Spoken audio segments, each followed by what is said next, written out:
est-ce que le road charge serait appliqué juste aux véhicules électriques, mais aussi aux véhicules à essence? Puis, est-ce que tu vas payer tes taxes en double avec ton véhicule à essence? S'il applique ça à tous les véhicules, quel véhicule qui va être taxé? Parce que là, ils disent « Ah ouais, ça va coûter moins cher », mais s'ils passent ça pour tout le monde, c'est ce que je pense qu'ils vont faire. Là, parce que dans ce temps-ci, c'est en mode de taxer tout.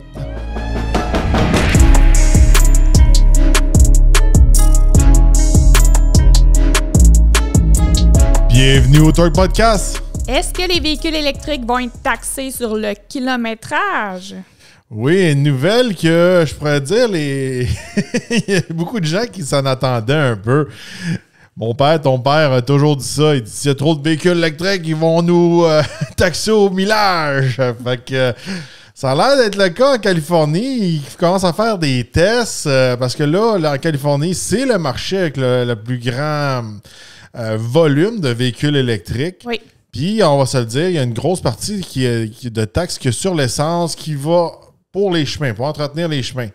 Mais là, de plus en plus qu'il y a des véhicules électriques... Moins en moins que le gouvernement prend de l'argent. Fait que là, il y a moins de taxes qui reviennent. Puis en plus, ces véhicules électriques-là sont plus pesants que la moyenne des véhicules à l'essence.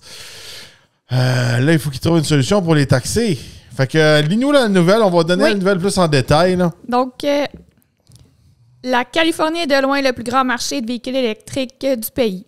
Et le pourcentage relativement élevé de voitures à batterie creuse un trou dans le budget de l'État car il repose sur les revenus de la taxe sur l'essence pour financer l'entretien des routes. Les législateurs veulent remplacer la taxe sur l'essence par une nouvelle taxe basée sur le kilométrage pour compenser la perte et ils prévoient de commencer à tester ce système en lançant un programme pilote en août 2024. Oui, un peu comme que je venais de dire, là, c'est comme là aux États-Unis, là, c'est le premier à tester ça. Pourquoi qu'on vous parle aujourd'hui au Torque Podcast? Et bon, on est les Québécois, on est au Québec, on n'est pas en Californie. Bien, souvent, regardez, ça commence en Californie, puis après ça, ça sera ici. On va se le dire, le Québec, il suit. Puis tu sais, comment je veux dire, aux États-Unis, il y a des États rouges puis des États bleus. Californie, c'est un État bleu, puis c'est plate à dire, mais le Québec, en général, il agit plus comme un État bleu. Fait que, qu'est-ce qui sont adaptés dans les États bleus, il y a des grosses chances que ça soit adapté au Canada. Oui.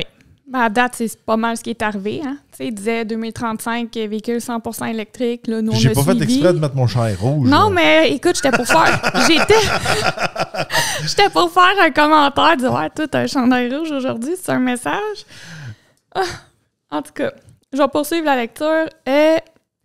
Laurent Préaudat, porte-parole de Caltran, a déclaré aux médias ABC7 que l'entretien du réseau routier de la Californie coûte environ 8,5 milliards de dollars par an. La grande majorité de cette somme provient des taxes que l'État collecte chaque fois que quelqu'un fait le plein de sa voiture. En d'autres termes, la Californie perd de l'argent lorsque quelqu'un remplace une voiture à essence par un véhicule électrique. Les hybrides érodent également le budget. Les responsables de l'État estiment qu'il y avait environ 1,1 million de voitures électriques et 1,3 million d'hybrides sur les routes californienne en 2022. En moyenne, les Californiens paient environ 300 $ par an en taxes sur l'essence de l'État. Les véhicules électriques ont une redevance d'enregistrement annuelle de 100 $. C'est une perte de 200 millions de dollars par an, a déclaré Préaudat. Notez que la Californie prévoit d'interdire la vente de voitures à essence d'ici 2035. Donc, les revenus de taxes sur l'essence vont tomber à zéro. Ouais. Ça, si ça passe en 2035, si la tendance se maintient, je pense pas que ça va arriver en 2035. Mais on ne sait jamais en Californie, il se passe toutes sortes de lois. Puis, tu sais, c'est comme... c'est la Californie, là, je pourrais dire. Là. Puis, regardez, je pense qu'il faudrait que je vérifie. Là, en Californie, je suis sûr que certains, l'essence est plus chère que dans les autres États. Mais je serais surpris qu'ils payent quand même plus de taxes que nous ici. Parce que nous, on vous rappelle, au Québec, on est taxé. La place la plus taxée en Amérique du Nord. Ah oui. Ça, c'est plus taxé que quand le cartel vient cogner chez vous au Mexique pour prendre ton argent. C'est ça, quasiment. ça coûte moins cher de dealer avec le cartel mexicain que le gouvernement du Canada. Ouais, ça c'est un autre sujet. Oh my God. Caltran propose une solution appelée la California Road Charge qui enregistrerait le nombre de kilomètres parcourus annuellement et taxerait les automobilistes en conséquence. Le taux n'a pas encore été fixé car la road charge est encore au stade de prototype. Ce n'est pas encore une loi. Cependant, un simulateur de coût sur le site web du programme liste 3 options, 2 sous, 3 sous et 4 sous par 1000. Il soutient également que ce système pourrait permettre à certains automobilistes d'économiser de l'argent. Par exemple, si vous conduisez un Honda Pilot 2023 sur 1000 par mois, votre facture mensuelle de road charge serait de 20 30 ou 40 selon le taux hypothétique qui s'applique à vous. Le site affirme que le même conducteur paie actuellement 27,57 en taxes sur le carburant par mois. Ce sont les conducteurs de véhicules électriques qui finiront par dépenser plus. Ils paieraient la même road charge mensuelle, mais ne paient actuellement pas de taxes sur l'essence. Oui, mais là, la question est, puis c'est pas clair dans l'article, Oui.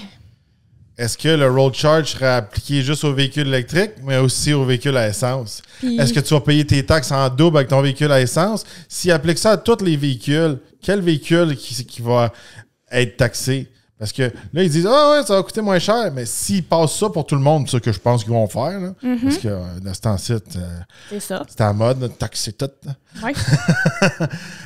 Moi, je pense qu'ils vont faire exprès pour décourager ceux qui sont à essence. Que ça va te coûter, regarde, ils disaient comme ça va te coûter seulement 20$ au lieu de 20 ou 30$ au lieu de 27$, parce qu'il y a vraiment à faire. Moi, je pense qu'ils vont charger les deux, puis ça va te coûter 60$ par mois de plus. Oui. Puis moi, pire que ça, moi, je pense qu'ils vont mettre ça. Puis là, c'est pas super, ça te coûte moins cher, mais après que ça a passé, à chaque année, on va augmenter mystérieusement les prix. Ah, c'est sûr et certain. C'est officiel. C'est sûr et certain. Puis, charger encore plus à recharge. L'affaire qu'il y a, c'est que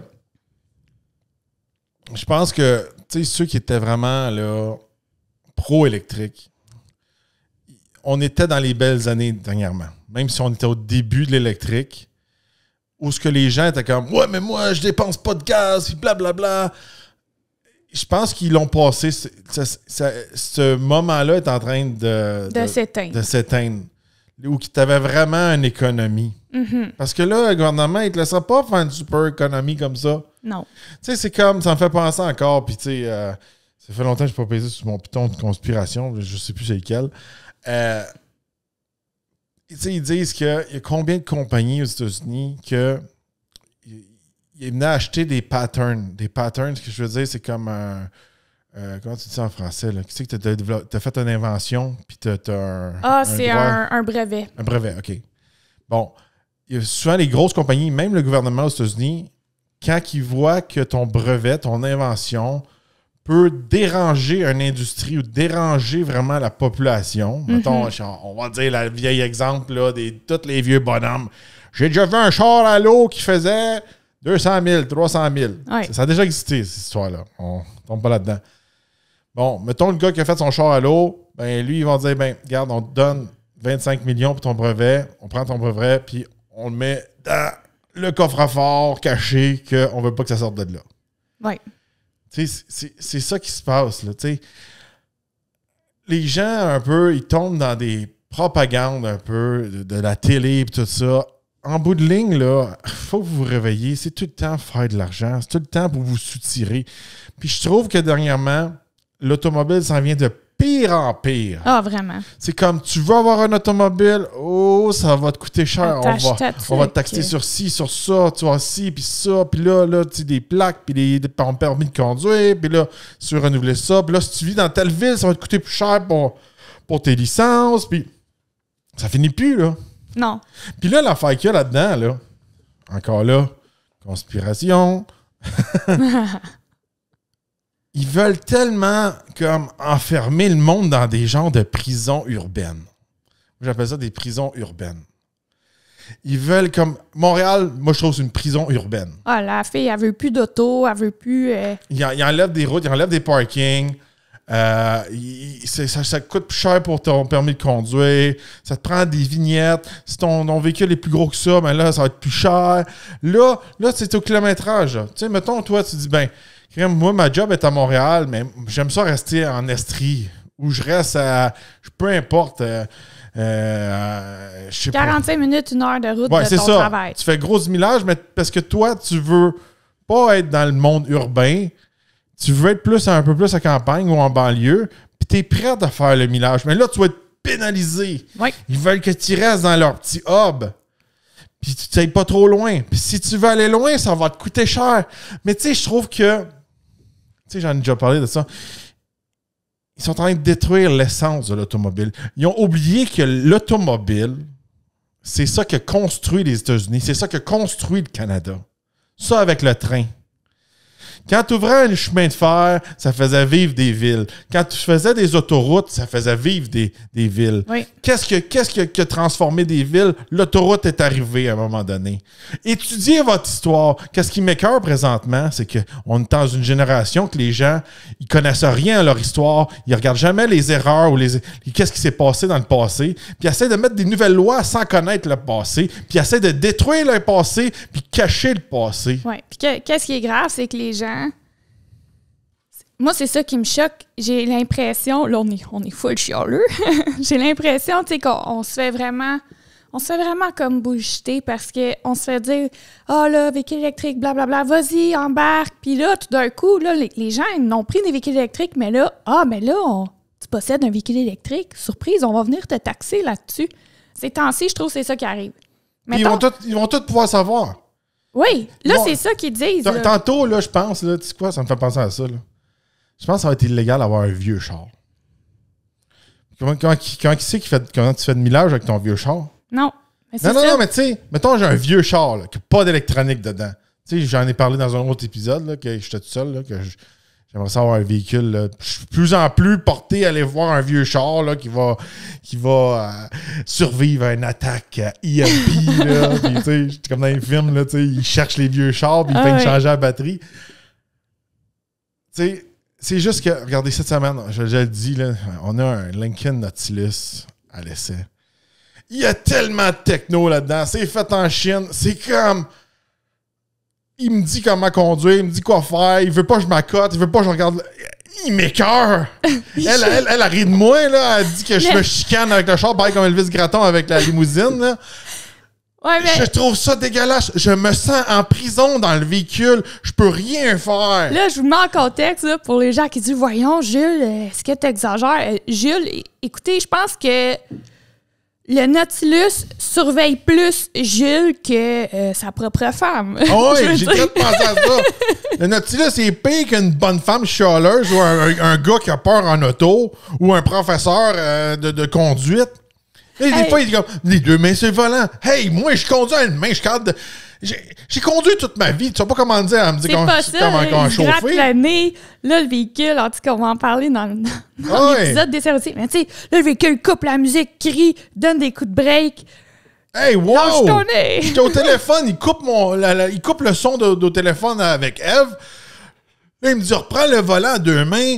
Là, après ça, il me dit... chicane. Là, il me donne des coups de break. Hey, wow! Calme-toi! Moi, j'ai ri, là, écoutez. Non, mais tu sais, c'est quoi tout à l'heure? Je vais lâcher un pet, puis ils vont dire, vous avez une toilette à proximité, veuillez vous arrêter. Non, mais c'est quoi ça? Hey, ça niaiser. Moi, non, mais ça... moi, je suis crampée parce que le véhicule chicane plus que... J'ai dit, t'es bien avec moi, finalement, tu vois. On dirait qu'on s'en vient de plus en plus comme dans la matrice, là. Tu sais, que genre, on est quasiment comme juste là pour fider quelque chose, là. Faut rester dans nos cocons pas trop loin, là. Puis là, ils vont te mettre une coupe d'activité à l'entour, là, pour que tu te penses que t'es en liberté, là. Puis là, OK, tu vis là. Mais va pas trop loin. Puis tu sais, comme dans les films, là, qui font comme des secteurs, là. Tu sais, comme La fille avec l'arc à flèche, là. Ou il y en a d'autres films qu'on a écoutés de même, là. C'est comme, toi, tu restes dans ce secteur-là, là. Tu n'as pas le droit d'aller dans l'autre secteur. Ça, c'est le secteur des riches. Ça, c'est le secteur des pauvres. Tu sais, on dirait qu'il... Tu sais, l'autre fois, j'ai vu un projet qui s'en va, je pense, qui est en construction au 10-30. C'est comme une mini-hub urbain. Arc! C'est comme une place, mais qui a tout sur place. Puis t'as même pas besoin de sortir. T'as pas besoin d'auto. Puis on fait exprès pour pas mettre beaucoup de parking parce que c'est une place que t'as pas beaucoup besoin d'auto. C'est tellement plate. Hey, moi, quand j'étais jeune, là, il n'y avait pas d'Internet. Puis il n'y avait pas d'affaires à commander en ligne. Puis acheter en ligne, c'était juste comme tu vas te faire voler ta carte de crédit. OK? C'est le même dans mon temps. OK? Ouais. Puis moi, je restais à Napierville. Puis souvent, on allait magasiner, genre, à Brassard ou à Saint-Bruno, au Maille-Champlain ou aux promenades de Saint-Bruno. C'était des hubs qu'on allait magasiner. Mais tu sais, ça nous prenait 45 minutes, 50 minutes de se rendre là. Mais tu sais, ça faisait partie de l'activité, se rendre jusqu'à là. Tu comprends-tu? Oui. Puis là, des fois, on brûlait du gaz, on allait là-bas, on allait au restaurant. On dépensait alentour de notre activité d'aller en véhicule plus loin. Là, c'est comme... Là, tu vois tous les centres d'achat, là, la place Versailles, ils veulent tout raser ça. Là. Oui. Ils veulent mettre ça, ils veulent faire une espèce de hub urbain encore.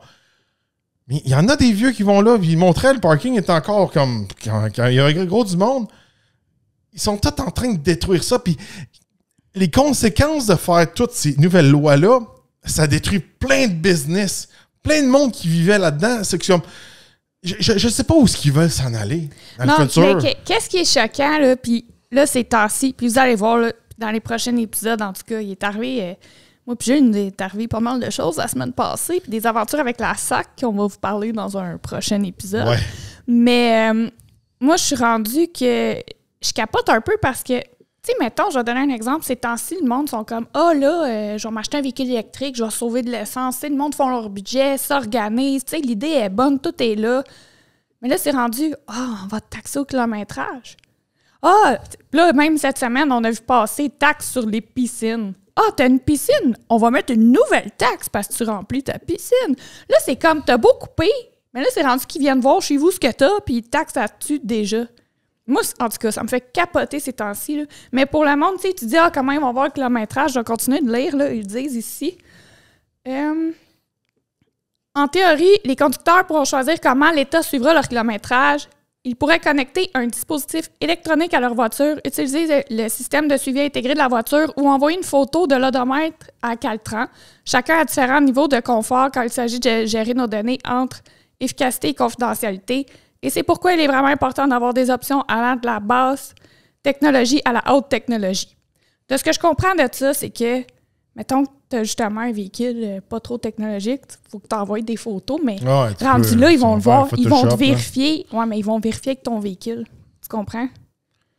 Non, mais c'était un vieux, t'es capable de reculer le millage. Oui, mais tu sais, là, ils veulent plus vendre de véhicules à gaz d'ici 2035. Tu sais, à un moment donné, tu n'auras pas le choix. Là, ils disent ça, mais ton véhicule, là, il va le voir à distance avec les applications. Quand ça va être tout mettons qu'en 2035, ça passe électrique. Là, ton véhicule est tellement plugué qu'ils savent exactement où est-ce que tu es allé. Ils savent quand tu t'es décrotté le nez. Puis, c'est comme... Oublie ça, c'est game over. Là. Ils disent tout le temps « Oh non, on protège vos informations. » Bullshit. Là, ils disent... Là, pour embarquer les gens à participer à ce projet, les conducteurs intéressés par la participation au programme pilote peuvent s'inscrire sur le site web de la California Road Charge. Les responsables de l'État sélectionneront un nombre indéterminé de candidats en juillet 2024.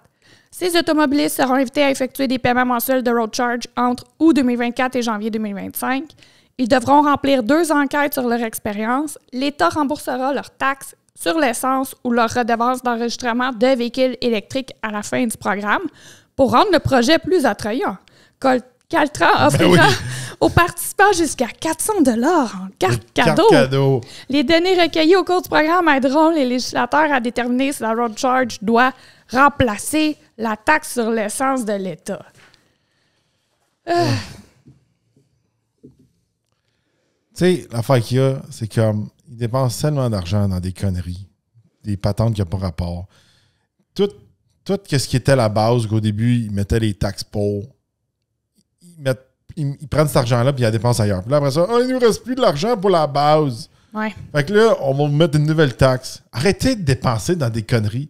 L'affaire qu'il y a, le gros problème, je ne veux pas tomber politique, là, mais c'est que les pays en général sont gérés par des politiciens de carrière puis pas des gérants de business. Ouais. Si tu gères ton pays comme une business... Il va être prospère. Tu vas être prospère. Il y en a des places que... Tu sais, je t'ai donné l'exemple l'autre fois, comme... je pense qu'en Alaska, à cause qu'ils pompent du pétrole là-bas, ils ont comme des redevances au monde. Ouais. Les gens ont comme... Quand tu viens en Alaska, tu reçois une part des profits. Ils font jamais ça ici. Non. Eh non, hein? on pourrait pas avoir notre pétrole ou notre électricité, puis tout le monde aurait de l'électricité gratuite quand ils en vendent aux États-Unis ou quelque chose du genre. Tu sais, quelque chose qui est bénéfique pour le peuple. Oui. Mais moi, comme je t'ai dit, là, de tout ça, on l'avait calé depuis le début. On en a parlé au début. Ils vont se trouver, tu sais, on le disait, c'est impossible que là, tu sais, quand on met de l'essence, on paye une taxe sur l'essence. C'est impossible qu'ils vont abandonner cet argent-là. Là, ils disaient, on va mettre des véhicules électriques obligatoires d'ici 2035. Hey, ils vont leur reprendre cet argent-là. Mais tu sais, personne, on dirait qu'il y en a qui étaient réveillés comme c'est sûr qu'ils vont aller rechercher l'argent. Mais là, il y en a combien? Puis parmi vous qui nous écoutez, qui avez un véhicule électrique, là, je vous pose la question, vous vous sentez comment si aujourd'hui, je vous annonce, vous devez payer une taxe sur le kilométrage que vous effectuez avec votre véhicule électrique? Comment vous filez là-dedans? Les pros électriques vont te répondre, mais ça me coûte toujours moins cher que l'essence. Oui, mais non, moi, je pense que les gens vont être tannés. Regarde qu'est-ce qui va se passer tantôt. Tantôt, il n'y aura plus de subvention pour acheter vos chars overprice électriques. Oui. Ça, il n'y en aura plus. Il va y avoir une taxe sur ton millage, ton ci, ton ça.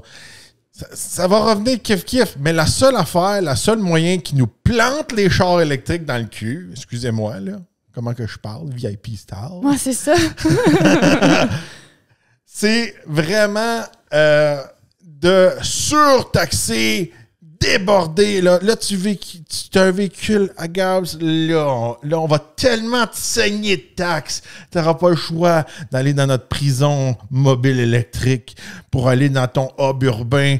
Prison, on va pas trop loin. Ça, si tu veux aller loin, ben ça va te coûter cher. Ouais. Ça va te coûter tellement cher que tu n'auras plus sortir de ton petit hub. Là, dans ton petit hub, là, on a mis plein de caméras, on pourra checker jour et nuit. Tu sais, c'est comme... Non, mais j'exagère même pas. Ça, c'est un choc post-traumatique du Lincoln. J'exagère même pas. C'est comme... Hey, tu sais, je reviens au Lincoln, puis ça va être drôle quand on va en parler, mais tu sais, c'est comme... Tu sais, des fois, je conduis, puis je me cote un peu sur la console centrale. Je peux pas faire ça, il me chicane si je suis sur le cruise. Faut que tu sois assis droit. Je vais essayer de désactiver des affaires, là. J'ai désactivé le line keeping assist, là, puis là, il réactive tout le temps. Là. Je vais essayer de désactiver le Ford Blue Cruise, là. J'ai pas trouvé comment encore, là. Anyway, le véhicule qu'on a à l'essai cette semaine, c'est au niveau que tu peux même pas prendre ta trappe d'aération pour la tourner. Il faut que tu le fasses avec un bouton électronique. Ouais. Mais, non, regarde, moi, c'est pour revenir à ce qu'on parle des véhicules électriques, qu'est-ce que je trouve dommage, là, c'est... Tu sais, ils sont arrivés avec cette idée-là, ils ont proposé ça en solution aux gens. Il y a plein de gens pour qui ça fait du sens d'avoir un véhicule électrique qui aiment ça. Tu sais, j'en connais, il y en a des véhicules électriques, ils trippent là-dessus, puis tant mieux. Puis je trouve l'idée qui était là était bonne. Là, après ça, les bornes de recharge, là, ils se sont mis à boum, monter les prix, boum. Ah, ben là, tu peux plus charger à temps, tu peux plus faire ça. Là, il a commencé à monter les prix, ces bornes de recharge avec le temps. Là, finalement, là, les histoires de taxes sur kilométrage, que nous, on a peur depuis 2 ans qu'on en parle, hey, c'est sûr que ça va arriver. Là, c'est en train de commencer à arriver. Ouais, puis si ça passe, ça marche bien. Tous les politiciens vont sauter là-dessus. Une autre façon d'aller chercher de l'argent. Puis, tu sais, toutes les bonnes idées là, d'avoir fait le véhicule électrique, puis les gens qui ont embarqué là-dedans, puis qui étaient comme, c'est ça qui m'est présenté, je trouve ça vraiment cool, puis c'est le fun. Mais là, c'est tout en train d'être balayé parce que là, on rajoute un petit peu n'importe quoi là-dedans. Mais même à ça, regarde. Tu sais, au début, l'auto, c'était pour faire une expansion. Comme le train, je parle. Ouais. Je reviens, je vous fais de l'histoire. Là. C'était la liberté. Quand on était jeunes, nous autres, dans notre temps, là, c'est plus le cas à cette heure avec les nouveaux jeunes, avoir ta propre auto, c'était la liberté de tes parents. Tu pouvais aller voir qui tu voulais, quand tu voulais, puis peu importe. Quand tu venais de la campagne, c'est le même, ça marche. T'sais, moi, il n'y a pas de trottoir chez nous, là. Puis, non, tu marches pas. Je suis pas dans la ville, là, tu sais. Ouais. Comme... je fais que dire, tu sais. J'étais à la campagne. Mes voisins, c'était ma grand-mère et un champ. C'est comme... Si t'avais pas d'auto, ben, t'allais pas loin. T'allais pas faire ta petite... Puis mes parents voulaient pas que j'aille au scooter, ils trouvaient ça dangereux. Mais non, moi, tout, j'ai jamais le droit. C'est la liberté. Là, je trouve que, là, de plus en plus... À mon avis, à moi, si vous aimez ça, c'est correct. Moi, je trouve qu'un véhicule électrique, c'est un véhicule avec une laisse. Mais de plus en plus, non, mais t'as une laisse. C'est comme, va pas trop loin. Mettons, il se passe quelque chose. Hey, il faut que je m'enfuis, puis c'est la guerre ou n'importe quoi. Je sais que vous autres, les pros électriques, ne pensez jamais à ça. Tu peux pas t'en aller plus loin. Tu comprends-tu? Il n'y en a plus de chargeurs à un moment donné. Du gaz, il y en a tout le temps un peu. Il y a tout le temps des camps de bûcherons, puis des ci, puis des ça. Tu sais, tu peux tout le temps aller plus loin, t'enfuir ou te cacher de la société avec du gaz. Ou tu peux t'en amener avec toi. Comprends-tu? Le char électrique, veut pas, il y a une laisse attachée à ça. Puis là, qu'est-ce qui se passe avec l'évolution, la technologie, les taxes, tout ça, la laisse commence à raccourcir, puis raccourcir, puis raccourcir. Puis là, à un moment donné, là, c'est quasiment plus dehors. Reste dans ta petite maison de chien. Puis écoute-nous. Parce que si tu sors de ta maison, tu vas être un méchant chien. Il est pas choqué. Mais bon. Dites-nous dans les commentaires qu'est-ce que vous pensez de cette fameuse taxe. Est-ce que vous êtes pour ça? Si vous êtes pour ça, on vous conseille de changer de chaîne. Non, sans niaiser, là. On rit de ça, mais moi, je suis curieuse. Là. Parmi vous, je sais qu'il y en a beaucoup qui nous écoutent qui ont aussi des véhicules électriques. Qu'est-ce que vous pensez de ça? Est-ce que vous en attendiez? Est-ce que vous êtes comme « Oh my God, c'est une surprise pour moi? » Est-ce que ça vous choque? Qu'est-ce que vous pensez? Avez-vous remarqué depuis le début que vous avez, ceux qui ont leur véhicule électrique depuis 3 ans, mettons, du début à aujourd'hui, avez-vous remarqué une évolution ou plus de bâtons dans les roues avec votre véhicule électrique? Je suis curieuse d'avoir votre expérience sur plusieurs années. Fait que, n'oubliez pas de nous le dire en commentaire. C'est plus aussi simple que ça l'était. Moi, je les ai connus les premières Focus électriques, puis les livres, puis les ça. C'est sûr. C'était pas compliqué dans ce temps-là. C'était comme, t'as ton auto électrique, elle chargeait partout, puis... Pour ceux qui aiment le style de Jules, qui s'est un petit peu échappé avec son franc-parler, allez visiter la zone VIP. Là, c'est dérapage garanti. On vous dit le fond de la pensée. Si vous aimez ça, allez visiter la zone. N'oubliez pas de liker et partager la vidéo. Et on se retrouve dans un prochain podcast.